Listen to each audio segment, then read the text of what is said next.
Čo tu robíš? Čo tu robíš? Čo? Čo robíš? O čom hovoríš?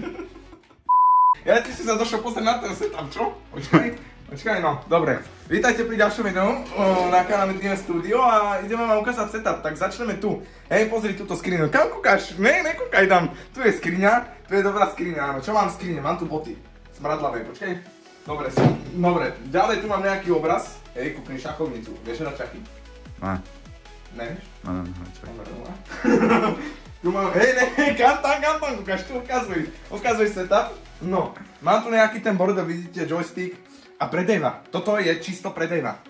Dave, Pokémon, Dave, vidíš, to je Pokémon, tak. Dobre, mám tu nejakého Naruta, nejakých Pokémonov a toto daj, tu zazumuj úplne. Vidíte to, prečítajte, to DM Studio, hashtag frajer, MGTV, chápete, som proste frajer a vy ste určite došli na môj setup tour, takže toto je môj setup pre rok 2025, ako vidíte. Motherfucker don't miss. No, he's fucking good. That motherfucker don't miss, man. I got big dreams, I'ma do big things. Yeah, you see me on the big screen, looking so clean. I don't move slow, I move fast, right past anybody taking that for granted, yeah, that's too bad. I'd be grateful for everything that I have. You only got this life, you don't... Ako vidíte, od posledného videa som dosť upgradeoval. Stolička je asi jediná vec, ktorá tu ostala. Ale na tú sa nevrhneme, lebo tá už je pokazaná, zničená, ale máme tu ako prvú vec mikrofón. Je to stále ten istý mikrofón, je to Fi-Fi, aka fakeový Razer, lebo som mal nálepku, tak som to tam nalepil.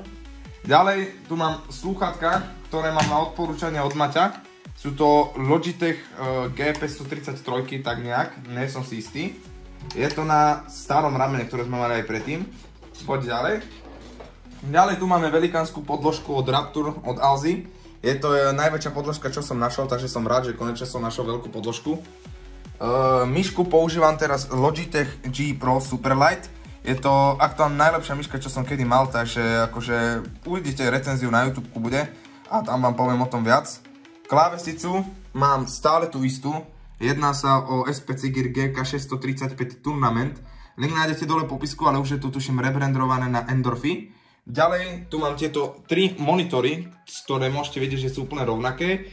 Akurát rozdiel je, že tieto dva sú 165 Hz a tento je 144 Hz a jedná sa o značku AOC. Tieto monitory sú hodené na takýchto ramenách, ktoré sú vzadu potiahnuté na stole. Tu sú dvojramená, tu je jedno rameno. Ďalej, tu mám túto webkameru, ktorý je tiež nový prírastok a jedná sa o Razer Kajer webkameru. Je to tiež jedna z tých lacnejších webkamer, ale je dostačujúca na to, čo točíme.